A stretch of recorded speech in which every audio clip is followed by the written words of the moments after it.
Priority project আছে। ডিএমদের কাছে অনেক প্রজেক্ট থাকে, কিন্তু প্রায়োরিটি কিছু প্রজেক্ট রয়েছে। সেই প্রায়োরিটি প্রজেক্টের মধ্যে যেমন আত্মনির্ভর ভারত নূতন রয়েছে, sex sorted semen for production female calves রয়েছে, ফরেস্ট রাইট পাট্টা এটা একটা স্কিম, ব্রু মাইগ্রেন্টসের settlement scheme, and Atal Jaldhara mission প্রকল্প, self reliant family and scheme for hawkers street vendors and এইগুলি রয়েছে, scheme for shopkeeper consistent of trade licence, insurance and GST registration and credit linkage, এগুলো যেমন CM assured irrigation programme, এবং এছাড়া রয়েছে aspirational block and model village scheme.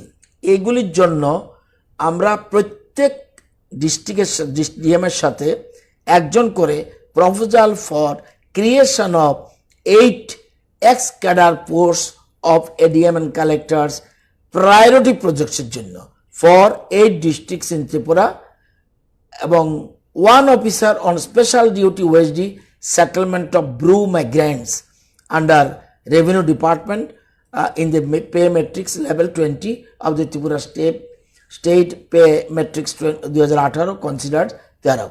আজকে মন্ত্রিসভা অনুমোদন দিয়েছে। আপনারা জানেন এর মধ্যে নর্থে আমরা মুসলিম উদ্দিন আহমেদকে দিয়েছি, রয়েছে ধলাইতে সঞ্জয় চক্রবর্তী, এডিশনাল সব এডিশনাল ম্যাজিস্ট্রেট, এবং সিপাহীজলাতে তমাল মজুমদার, গোমতীতে পঙ্কজ চক্রবর্তী, সাউথে শঙ্কর দেবনাথ, এবং ওয়েস্টে এর মধ্যে আগের থেকে ছিল সুতরাং তরুণ দেববর্মা, যিনি ওনাকে দায়িত্ব দেওয়া হয়েছে। খোয়াইতে রাজীব দত্ত দায়িত্ব দেওয়া হয়েছে, উনকোটিতে অজিত শুক্লদাস, এই তাদেরকে দায়িত্ব দেয়, এবং এরা এইসব স্কিমগুলি অতি দ্রুত, যেহেতু প্রায়োরিটি প্রজেক্ট, এই প্রজেক্টগুলির জন্য দ্রুত সম্পন্ন হয়, এই জন্য রাজ্য মন্ত্রিসভা আজকে অনুমোদন দিয়েছে।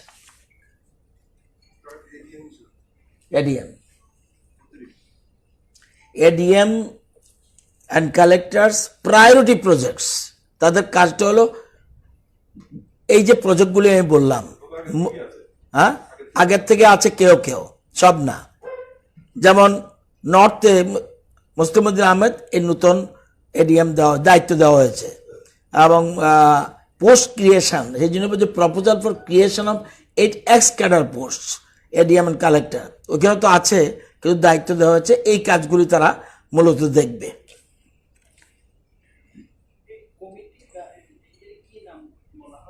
কি এটা হলো ADM and collector priority projects. ADM and collector, ADM তারা আছে, এডিএম কালেক্টর প্রায়োরিটি, তাদের কাজটি হবে যেমন একজনকে করা হয়েছে ওএসডি, এরা ব্রু মাইগ্রেন্টসের ইমিডিয়েট সেটেলমেন্ট কাজটা যেন সম্পন্ন হয়, এই জন্য মানস দেবকে ওনাকে এই দায়িত্ব দেওয়া হয়েছে। মানস দেব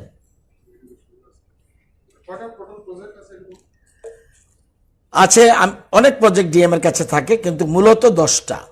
1 Atmanirbhar Bharat, 2 sex sorted semen for production female calves, অর্থাৎ এটা শুধু ফিমেল গাভী, শুধু ফিমেল বাছুরি যাতে জন্মায়, এই জন্য একটা স্কিম আমরা আমাদের স্টেটে করেছি, এটা আমাদের state scheme. Forest right patta, এটা আগেই আমরা জানি, এটা স্কিম। ব্রু মাইগ্রেন্টের সেটেলমেন্ট স্কিম, এটা আমাদের স্টেট স্কিম, এবং অটল জলধারা মিশন, এটা সেন্ট্রাল অ্যান্ড স্টেটে মিলিয়ে আমাদের স্কিম এটা। অ্যান্ড সেলফ রিলায়েন্ট ফ্যামিলি, একদম আত্মনির্ভরের জন্য এটা একটা স্কিম আমরা করেছি। Scheme for hawker street vendors, আমি আরেকটা ক্যাবিনেট আজকে সিদ্ধান্ত হয়েছে, এটা পরের দিন ব্রিফিংয়ের সময় বলবো। এটা খুব বিশেষ করে যারা ছোট ব্যবসায়ী এবং হকার, তাদের জন্য বিরাট একটা আমরা আজকে মন্ত্রিসভা অনুমোদন দিয়েছে, এবং এদের বিশেষ করে ছোট শপকিপার যারা, তাদের যদি এতদিন পর্যন্ত কি একটা দোকান পুড়ে গেলে কোনো সরকারি কোনো কিন্তু সাহায্য পেত না, কত 500 রুপিজ অনলি। কিন্তু এখন আমরা প্রত্যেক দোকানদারকে আমরা ইন্স্যুরের আওতায় আনছি এবং প্রথম ইন্স্যুরেন্সের প্রিমিয়ামটা রাজ্য সরকার বহন করবে। এই জন্য রাজ্য সরকারের ব্যয় হবে 4 কোটি টাকা ব্যয় হবে, এবং এটা আমি আরেকদিন ব্রিফ করব। এটা আমাকে আজকে মন্ত্রিসভা অনুমোদন দিয়েছে, সেটা পরে বলবো। Scheme for hawkers, street vendors and scheme for shopkeeper, এটা একটা বললাম একটা। আরেকটা হলো স্কিম ফর শপকিপার